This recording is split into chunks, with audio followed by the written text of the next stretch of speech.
अगला बिंदु जिसे हम समझना चाहेंगे वह है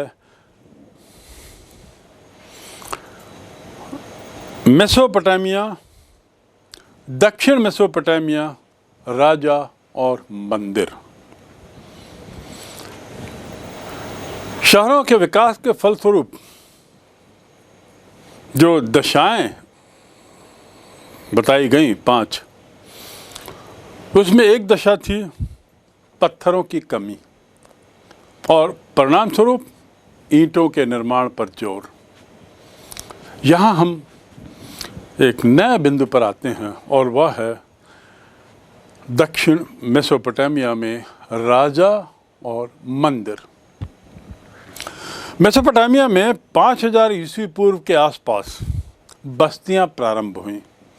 5000 ईस्वी पूर्व यानी आज से लगभग 7000 वर्ष पूर्व बस्तियों का प्रारंभ हुआ नदियों के किनारे। फरात नदी और अन्य जो नदियां थीं उसके किनारे। इनमें से कुछ बस्तियां जो हैं वो शहरों में तब्दील हो गईं।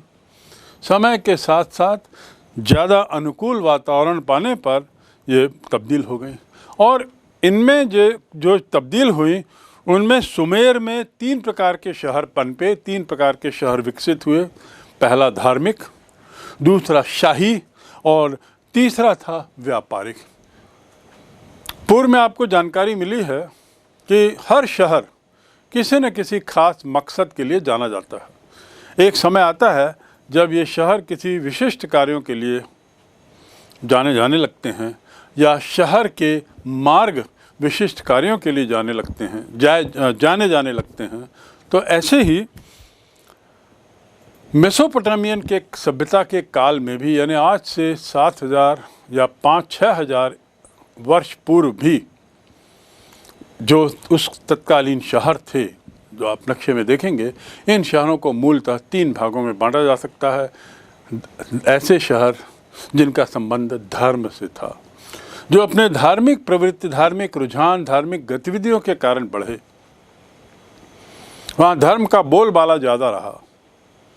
दूसरे शहर शाही, यानी वो शहर जिनका वर्चस्व, जिनका प्रभाव इसलिए रहा क्योंकि वहाँ शाही परिवार, राजकाज और जो शासक लोग थे, शासक वर्ग, उनका प्रादुर्भाव, उनका प्रभाव वहाँ ज़्यादा था। तो इसलिए वे शहर बड़े, महल वगैरह वहाँ ज़्यादा थे। और तीसरा है व्यापारिक शहर।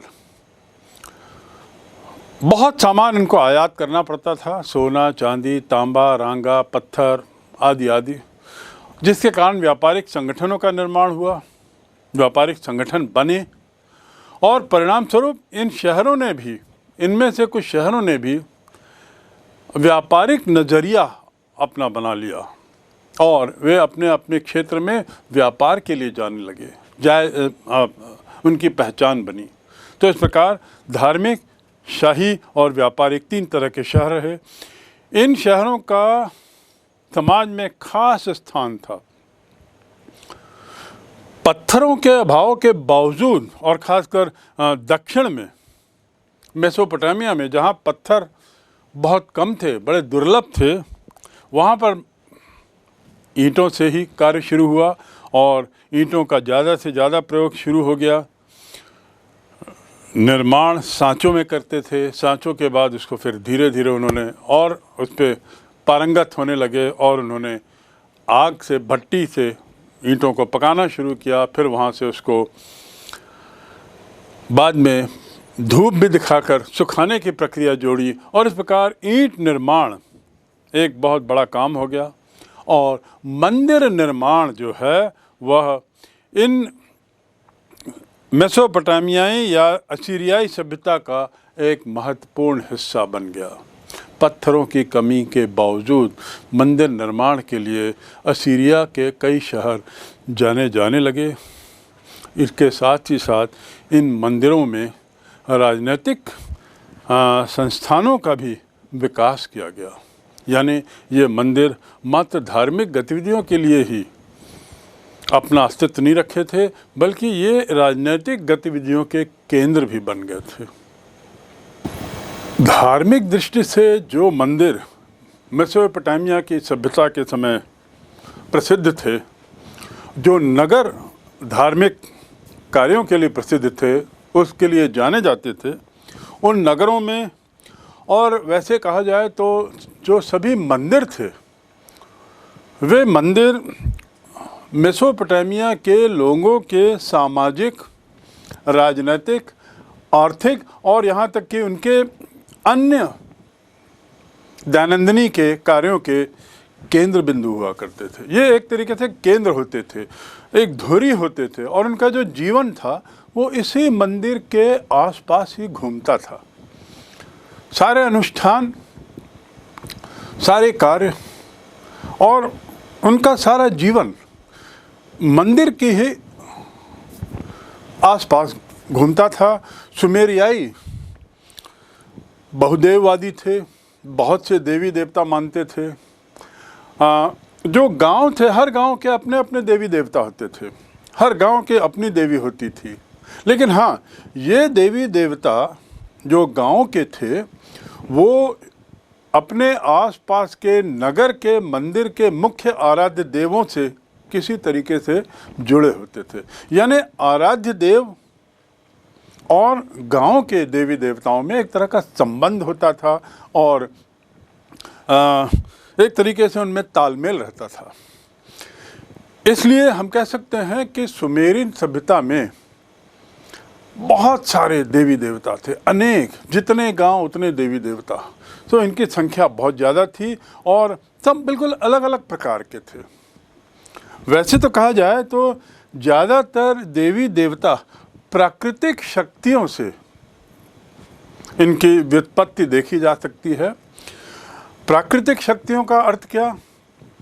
प्रकृति में जो घटनाएं होती हैं, जो प्राकृतिक है, नेचुरल हैं, जिसमें मानव का कोई हस्तक्षेप नहीं होता। उदाहरण के लिए सूरज का उगना ढलना, यानी सूर्य, चंद्र, वायु, फल फूल, दिन रात, वर्षा आदि आदि, अग्नि, ये जो सारी प्राकृतिक चीज़ें थी, इनको लेकर उनके देवी देवता थे। और इस प्रकार प्राकृतिक शक्तियाँ मानो उन देवी देवताओं में समाहित थी, ऐसा माना जाता था।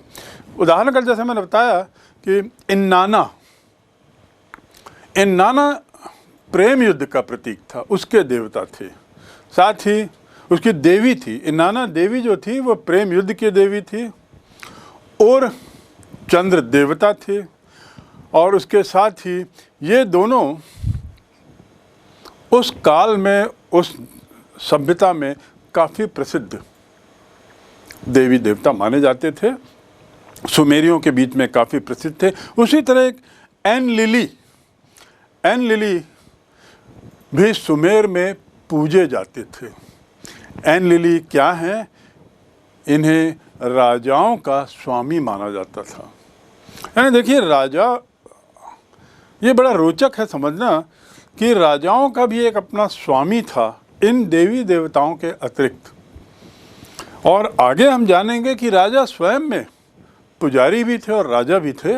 लेकिन अभी ये जानना जरूरी है कि एनलिली राजाओं के स्वामी माने जाते थे, उनके देवता माने जाते थे। इसके बाद जो हर नगर का एक मुख्य देवता होता था, जो मुख्य देवता उस मंदिर के जिगुरात में, जिसे हम जिगुरात कहते हैं, वो एक बड़े मंदिर में जिगुरात में स्थापित किया जाता था। और जिगुरात में मुख्य देवता की स्थापना के साथ उसी के आसपास समस्त राजनैतिक, धार्मिक, आर्थिक और सामाजिक गतिविधियां, सामाजिक समारोह आदि आदि वहीं होते थे। नगर ग्राम में रहने वाले लोग, नगरों में या गांव में जो लोग रहते थे, वे इन्हीं आराध्य देवों से जुड़े हुए देवी देवताओं की पूजा करते थे, जैसा मैंने पहले बताया। तो एक तरीके से गांव के धार्मिक विचारों का किसी तरीके से शहर के आराध्य देव से मुख्य नगर के मुख्य आराध्य देव से संबंध होता था, एक तालमेल से, एक सामंजस्य रहता था। मंदिर योजना। मंदिरों का निर्माण मेसोपोटामियन काल में त्रिपक्षीय होता था, अर्थात बड़ा केंद्र एक कक्ष के रूप में, जो एक केंद्र के रूप में विद्यमान होता था और देवी देवताओं के प्रतिभा कक्ष से जुड़ा हुआ होता था, अर्थात बीच में एक केंद्र कक्ष और उसके आसपास देवी देवताओं के कक्ष। इस केंद्र कक्ष के दोनों तरफ गलियारे होते थे, बरामदे होते थे और मंदिरों की गतिविधियां बढ़ने के साथ ही ऐसा देखा जाने लगा कि अंदर घरों की तरह बनाए गए एक आंगन और चारों तरफ कमरे होने लगे, यानी थोड़ा सा रूप बदल गया, क्योंकि मंदिरों का उपयोग भी मंदिरों में होने वाली गतिविधियों का परिणाम यह हुआ, बढ़ती हुई गतिविधियों का परिणाम यह हुआ कि मंदिरों का रूप भी थोड़ा बदल गया और अब बीच में एक केंद्र कक्ष और इसके चारों ओर आंगन, खुले आंगन के साथ कमरे। मंदिर जो कभी देवी देवताओं के निवास गृह माने जाते थे, ये सामान्य घरों से अलग नहीं थे। इस बात को हमें ध्यान देना होगा। मंदिरों में देवताओं को देखने के लिए, उनके दर्शन के लिए लोगों को कमरे और जो बाहर मैंने आंगन का जिक्र किया उससे होकर गुजरना होता था। सभी मंदिरों में जो स्थापत्य कला थी, जो उनका एक तरीके का डिजाइन था, वह एक ही जैसा था, उसमें एक रूपता मिलती है। ये जरूरी था कि मंदिरों में बाहरी आउटर वॉल जरूर बने, वो अवश्य बनी होती थी। तो इस प्रकार हर मंदिर की एक अपनी चार दीवारी होती थी। इसमें लकड़ी और पत्थरों के साथ साथ ईंट भी प्रयोग में लाते थे और कुछ तरीके से कुछ मुड़ी मुड़ी होती थी, जो चार दीवारियां होती थी। मुड़ी दीवार सामान्यतः साधारण घरों में नहीं बनाई जाती थी। ईंट मंदिरों में छज्जा भी बना होता था। जो ईंट के मंदिर थे वे उनमें छज्जों का प्रयोग देखा गया है। विशालकाय मंदिर सीढ़ीदार पिरामिड के समान बनाए जाते थे। ऊंची ऊंची सीढ़ियों से मंदिर तक पहुंचा जाता था, जिन्हें उस समय जगुरात कहा जाता था। तो विशाल मंदिर, सीढ़ीदार पिरामिड और बहुत ऊंची ऊंची सीढ़ियां, ये उसके ऊपर छज्जानुमा एक ढांचा और मंदिर के चारों तरफ मुड़ी मुड़ी सी चार दीवारी। ये जो पूरा स्ट्रक्चर है, इसे एक तरीके से एक नाम दिया था जिसे जगुरात कहते थे।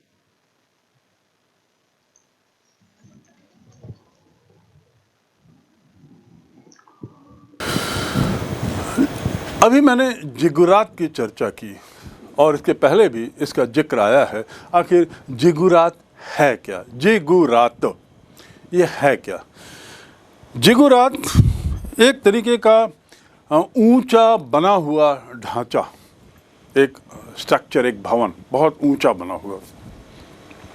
वेल्स जो एक प्रसिद्ध इतिहासकार हैं, पुरातत्वविद भी हैं, उन्होंने कहा है कि जिगुरात जो है मूलतः बहुमंजिला ढांचा, बहुत सी मंजिलों का ढांचा है और इस तरीके का बना हुआ है कि जितना नीचे जाते जाओ उतनी ही इसकी मंजिलें अपेक्षाकृत छोटी होती जाती हैं उत्तरोत्तर।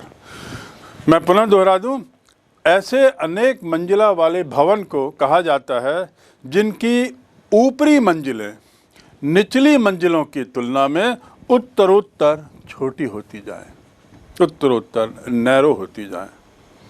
उन्हें जिगुरात कहा जाता था, ऐसा वेल्स का कहना है।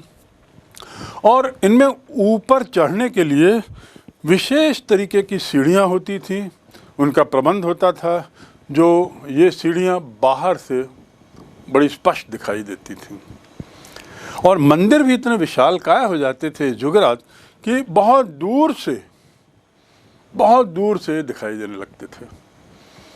तो और ये स्वाभाविक भी था, आखिर जुगरात या मंदिर किसी भी नगर या ग्रामीण गतिविधियों का केंद्र बिंदु थे, उनकी धुरी थी।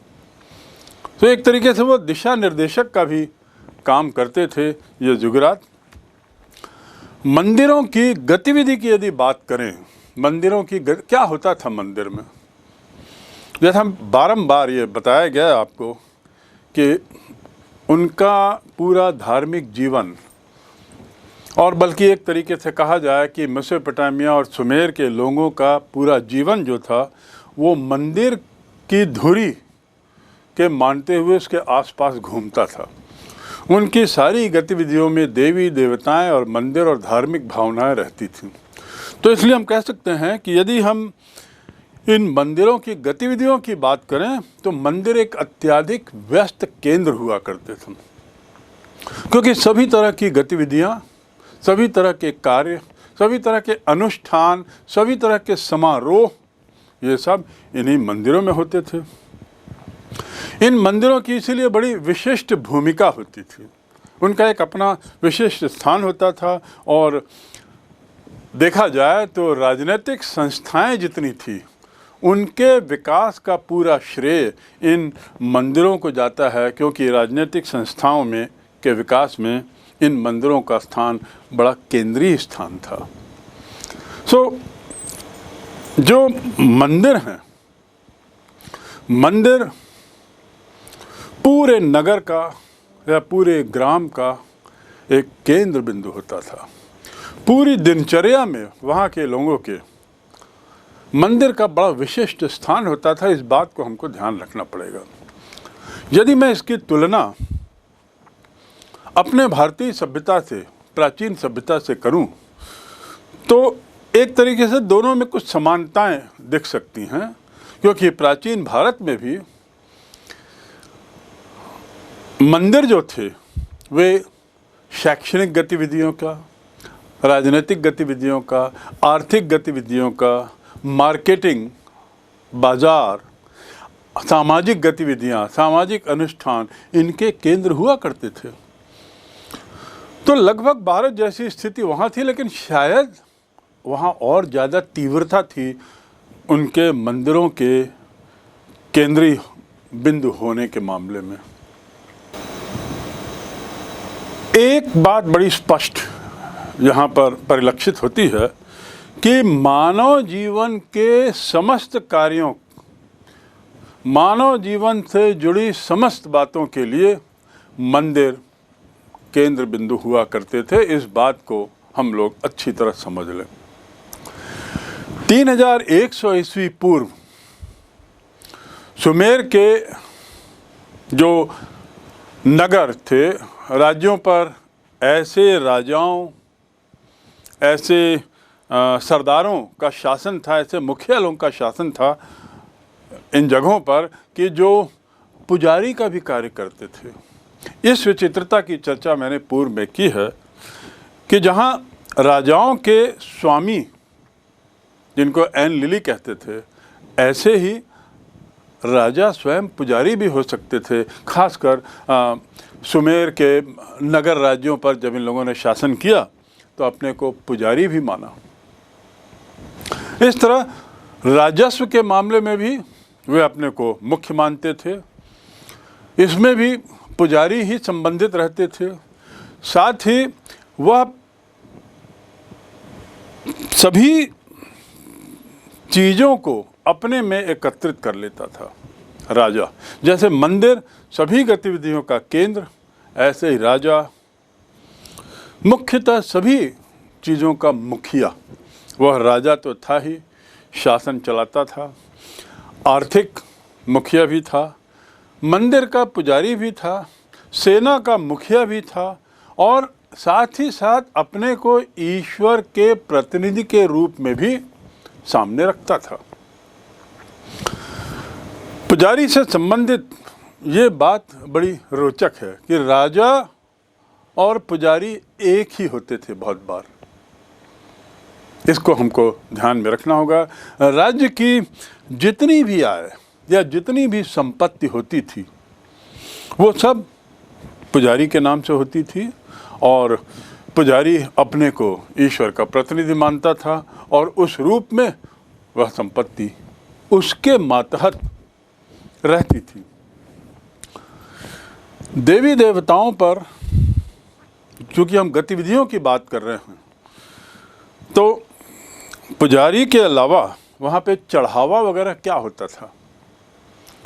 देवी देवताओं पर मुख्य रूप से उनको अन्न दिया जाता था, दही दिया जाता था, कृषि खाद्यान्न सामान होता था, मत्स्य मछली आदि भी, और पशुधन भी, ये उनको अर्पित किया जाता था अनुष्ठान में, पूजा आदि के कार्यक्रमों में और किसी समारोह में।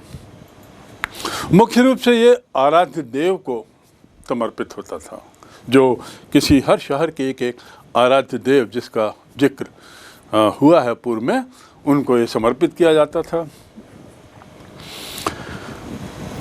ये तो हुई राजाओं की बात, मंदिरों की बात, और राजाओं के ताकत की बात, कि मात्र उनके पास राजनीतिक सत्ता ही नहीं थी बल्कि धार्मिक सत्ता भी उन्हीं के हाथ में थी, आर्थिक सत्ता भी उन्हीं के हाथ में थी। अब जब यदि ये स्थिति थी तो बाकी नगरवासियों का क्या हाल था, उनका क्या कार्य था, उनका क्या रोल था, उनकी क्या भूमिका थी? तो देखा जाए तो मेसोपोटामिया और सुमेर के जो साक्ष्य मिले हैं उसमें ये परिलक्षित होता है, ये दिखाई देता है कि इन लोगों का मुख्य कार्य, समाज के अन्य तबके का मुख्य कार्य, इन अनुष्ठानों गतिविधियों में भाग लेने के अलावा सेवा भाव, ये इनका एक मुख्य काम हुआ करता था। यानी मंदिरों में अपनी सेवा देना ये लोग करते थे। उपलब्ध जो साक्ष्य हैं उससे मालूम होता है कि ऐसे सेवा भाव से कार्य करने वालों की संख्या, तादाद हजारों में होती थी, बहुत बड़ी संख्या में होते थे ये लोग, और मंदिरों में स्वपूर्ति स्वयमेव जुड़ते थे, और इनकी सेवाएं भी सतत रूप से ली जाती थी मंदिरों के रख रखाव में, मंदिरों के मैनेजमेंट में, उसके व्यवस्थापन में, उसकी सफाई में, और मंदिरों की दिनचर्या को बनाए रखने में। ऐसे सेवा भाव से, स्वपूर्ति से आए हुए लोगों का बहुत बड़ा योगदान होता था। इसके अलावा लगभग 5 वर्षों के लिए करीब 1500 मजदूर इन जिगुरात जैसे मंदिरों के लिए रखे जाते थे, और ये 1500 मजदूर नियमित रूप से मंदिर की सेवा में पूर्ण रूपेण लगे रहते थे। तो इस प्रकार हम कह सकते हैं कि नगरवासी, राजा और अन्य तबके के लोग पूर्ण रूपेण मंदिर की सेवा में ही, अपने आराध्य देव की सेवा में ही लगे रहते थे। उरुक में इनाना मंदिर पूजा और कर्मकांड के काम ही नहीं बल्कि गोदाम, कारखाने, कारीगरों के निवास गृह के भी काम आते थे। तो हम देख सकते हैं कि एक ही मंदिर किस प्रकार कई तरह की जरूरतों को पूरा करता था। ये मात्र धार्मिक स्थल ही नहीं होते थे, पूजा के स्थान ही नहीं होते थे, बल्कि एक तरीके से ये बाजार का भी उद्देश्य पूरा करते थे, गोडाउन भी रहते थे, और उसके आसपास फैक्ट्रियां, कारखाने भी रहते थे, साथ ही कारीगरों के निवास गृह। इसके अंदर ब्रेड बनाना, कपड़ा बुनना, ऐसे काम, ऐसे शिल्प किए जाते थे। तो हम देखते हैं कि मंदिर एक तरीके से बहुउद्देशीय होते थे। मंदिरों में, उनके विशालकाय कक्षों में अनाज भंडारण भी होता था, साथ ही उसी से भोजन भी बनाया जाता था, जिसे वहां रहने वालों को भोजन दिया जाता था। उपज के ज्यादा भाग यदि हो तो पुजारियों को मिलता था, जिससे पुजारी अपनी स्थिति काफी मजबूत कर लेते थे। तो इस प्रकार हम देखते हैं कि मंदिर कैसे धीरे धीरे अपने में नए नए कार्य समावेश करते जा रहे हैं, नए नए उद्देश्य समावेश करते जा रहे हैं और उसकी पूर्ति भी कर रहे हैं। जहां उपज का काफी भाग पुजारियों को दिया जाता था ताकि उनकी स्थिति मजबूत हो, वहीं उसका एक भाग योद्धाओं पर भी खर्च होता था। योद्धा वर्ग जो थे सामान्यतया कृषकों और कारीगरों पर दबाव डालकर पुजारी का साथ देते थे। अपने क्षेत्रों की रक्षा पर पड़ोसी क्षेत्रों पर भी आक्रमण करते रहते थे। कारीगर मंदिरों में धातु कर्म, मिट्टी के बर्तन बनाना, तेल पेरना, अनाज पीसना और यहाँ तक कि शराब बनाने का भी काम करते थे। तो इस प्रकार मंदिर जो है वो आर्थिक गतिविधियों का, सामाजिक गतिविधियों का एक बहुत ही महत्वपूर्ण केंद्र था और योद्धा, कृषक, कारीगर, पंडित या पुजारी ये सब वहीं मंदिर के आसपास के दायरे में ही रहते थे।